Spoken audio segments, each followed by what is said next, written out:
Anyone who's ever hung around car people knows there are two religions. You've got the diehards who swear the original model was perfect, untainted, pure.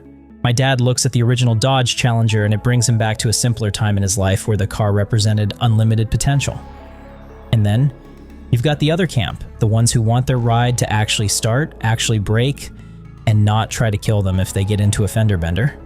My wife's Challenger is that car, and what it might lack in soul, it makes up in convenience and safety. They say life mirrors art, and now Star Citizen's giving us the same dynamic with the original Wolf that nearly hit the mark. Just 1 calorie not evil enough, to quote my favorite comedic villain. Look, I grew up in the 90s, so these references aren't gonna stop, sorry not sorry. We bought the Wolf, of course, because, well, of course we did. I mean, have you seen the funding tracker?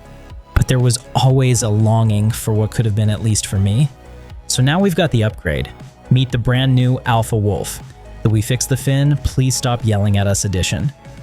And if I'm being honest, this thing is exactly the kind of refinement I like to see. Taking a ship I already enjoyed and shaving off the quirks that made people spiral in Spectrum threads at 2 in the morning is an improvement. If I actually knew anything about design, I'd like to believe I'd have made those changes myself, though let's be real, I'd probably have made it worse. I've been playing Star Citizen for almost a decade now. I've seen more ship concepts than I've seen vegetables in that entire stretch of my life. And if there's one universal truth in this community, it's that players get way too attached to how a ship looks. We'll tolerate broken weapons, terrible flight tuning, or a cockpit blind spot big enough to park a Star Lancer in. But change the silhouette by 2 degrees and suddenly half the community is staging a full-scale uprising. Because at the end of the day, aesthetics are what we fall in love with first. I'm guilty of that too. I'm the one telling you to follow your heart and fly what makes you happy, after all. The original Wolf is one of those ships. It had that old-world sci-fi charm, the kind of Buck Rogers energy that whispers pew-pew straight into your subconscious. It even carried a bit of Naboo in its DNA, which, look, I loved. There's something fun about a ship that looks like it flew straight off the Attack of the Clones DVD menu screen from 2002. And yeah, I'll own it. I loved that movie more than I probably should have. I was in college at the time and it felt like my Star Wars. But even I have limits, and that bottom fin was one of them. It didn't look like a design choice so much as a late-night panic move, like 2 CIG interns were dared to see who could sneak the dumbest part onto a production ship without getting fired. My cousin swears it's perfect and says it gives the ship character, which is the same thing people say about houses with slanted floors and electrical outlets from 1954. Oh yeah, and they still want $1.2 million for it. I, on the other hand, hated it so profoundly that I once tried to shear it off through sheer force of will and poor flying decisions.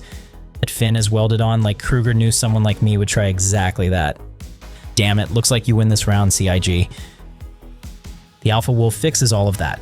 This is a ship that walked up to the original design, politely took it by the hand, and escorted it back into the future's past. The silhouette is still sleek. It still has that 1960s sci-fi optimism baked into the curves, but the additions give it actual presence and balance out the rear of the ship. The new winglets sharpen the whole shape language, and the little vestigial nub that replaced the old fin somehow looks better than the fin ever did. It's like swapping out a CRT for a flat screen. Still shows the same movie, just without the eye strain and static crackle. And here's the part that really sealed the deal for me. The Alpha Wolf doesn't lose the charm of the OG.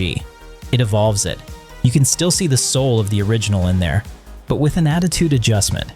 Honestly, CIG should have released the trailer as a full 80s design glow-up montage with synth music, lens flares, and someone dramatically tightening a bolt while fireworks go off in the background.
As a light fighter, it needed the glow up. The OG was always caught between eras. It looked like it belonged on a poster in a teenager's bedroom, but fought like it belonged anywhere except a battlefield. The Alpha Wolf finally feels like it knows what it wants to be. The guns sound menacing and more than slightly inspired by Boba Fett's Slave 1 KSE fire spray. The profile actually looks like someone considered aerodynamics for more than 6 seconds, even though, let's be honest, nothing in this game cares about aerodynamics today, but that day is rapidly approaching. The whole chassis just feels perfect. That's the best word for it. It looks like the ship they were trying to make the first time, and then they realized they could sell us the perfected version too. I justified $100, now here's $120. There's a lesson in that. Give me a moment. What? No, I'm not using the new name for the Slave 1, fuck off with that. Wait, how much? Yeah, it's really? And you just want me to say Boba Fett's ship going forward? Okay, send me the paperwork. I took it out across Crusader, cruising at that magic angle where the sun hits the hull and briefly tricks you into thinking maybe CIG actually finished something for once. And it handles like a ship that finally knows what it wants to be. Smooth rolls, crisp acceleration, it just feels fun to fly. This thing responds with the kind of confidence that makes you smirk because yeah, this was worth the upgrade. Light fighters tend to get overshadowed these days when we're talking about multiplayer ships and engineering coming next patch. Sure, you'll always find a YouTuber out there claiming they can solo a Polaris in under a minute using nothing but a light fighter. But that's not the future CIG is building. Light fighters aren't going to huff and puff their way through capital ship shields, no matter how loud the JPG artwork screams on the sales page once everything is working as intended. Ship roles are evolving and light fighters are going to back to what they were envisioned for: dogfighting and limited air superiority. Speaking of role evolution, there's been a push to add ships that do a little bit of everything recently, and it would have been easy for CIG to pull the classic playbook move: increase the size by 20%, carve a Mustang Alpha-style cargo pod into the belly, and call it versatile. Hell, they could have even strapped a couple of novelty cluster bombs under the wings and someone out there would have declared it a stealth multi-role. But they didn't. The Alpha Wolf knows exactly what it is, and it doesn't try to sell you on a personality it doesn't have, even though doing so probably would have moved more ship sales. It's not trying to be a bomber. It's not pretending it can haul cargo. It's a nimble, stylish, single-seat fighter, and it's proud of that. And that's what's refreshing here. The Alpha Wolf feels like design honesty, a ship that isn't trying to do everything, a ship that doesn't need 10 different gameplay loops duct taped to it to justify its existence. Just a good focus machine built for the experience of flying. And look, I get the purists.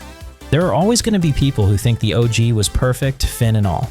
That's fine, somebody has to keep the retro sci-fi yachting spirit alive in the verse. But for me, this is the version that sticks. The one that earned its place in my hangar without debate. The one that feels like the designers finally synced up their vision with what makes a great light fighter.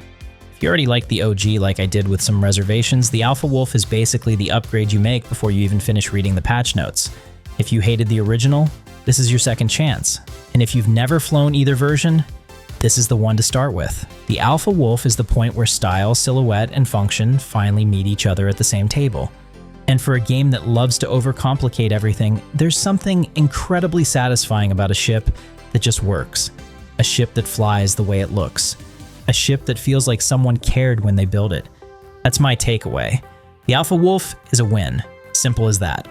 Of course, when CIG unveils the L-22B surprise It's a Bomber Now variant next patch, feel free to circle back and dunk on me. I'll be right there with you, pretending I never said any of this. But that's just my opinion. And now it's your turn. Do you like the evolution? Or maybe you see it as an intentional way to shake us down for more money? Either way, let me know in the comments. If you made it this far, you're already one of the crew, so get subscribed because there's so much more to talk about. If you'd like to support the channel further, there's the join button or my referral link to the Impound in the description. I'd like to thank my channel members, as they directly keep me flying. Seriously, you guys rock. Thanks for watching, and I'll see you in the verse.